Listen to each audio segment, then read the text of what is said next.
Okay, here at the Quail today, we had a kind of a special treat. Gary Kohs is the owner of, are there 32 MVs here? Well, this is about half the collection. There Half the collection. 33, and then the rest, a total of 71, will be out in California in June. Okay, so significant out of the 33 that you brought here is this GP 125 racer. Yeah, that's pretty significant. Yes. Yes. Can you tell me a little bit about this bike? Well, it came from the factory race team in 1985, and that's when the factory race team was sold to one individual.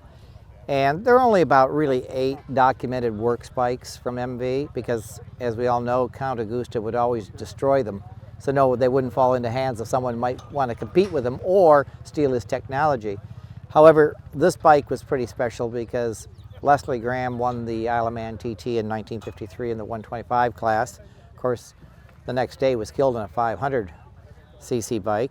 And then, if you probably know and maybe don't know, that MV Agustas didn't build a new race bike every year. They took what they had and just improved upon it. So this bike was taken over by Ubielli, and in 1956 they won the World Championship in the 125 class on it. And this is in original condition? This is exactly the way it was raced. This is exactly the way it came from the factory. Nobody's messed with it, and the engine runs and everything, but we see no benefit to using it other than just preserving it. It's about preserving it.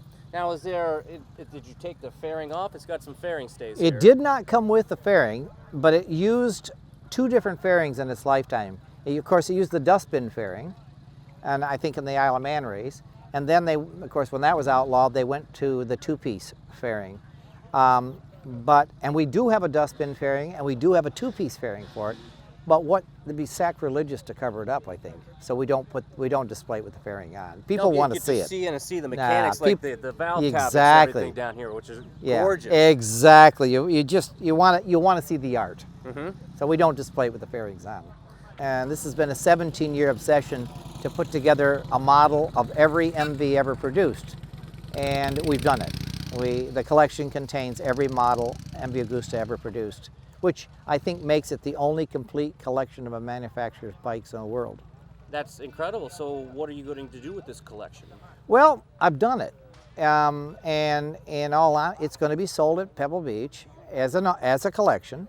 And my hope, and I do think, it's going to end up back in Italy. And I think it would be nice to see it go back to Italy and be shared by whoever buys it with the public. And it could very well end up at the Agusta Museum. So, but there will be a place to go for somebody, even if it's Italy, to That's right. see everything that That's the does. intent. Keep it all together.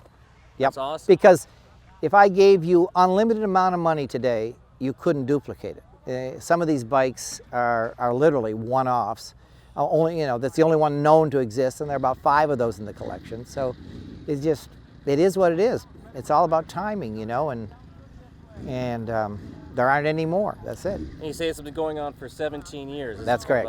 Process, so something didn't happen overnight. No, oh no, it just didn't go out and buy these. And every bike has a story. I mean, I can look at any bike in the collection and tell you the story behind it.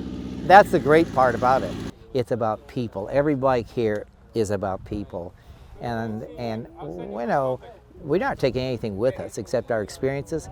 Man, I got 33 experiences here that are world class, and that's what it's about.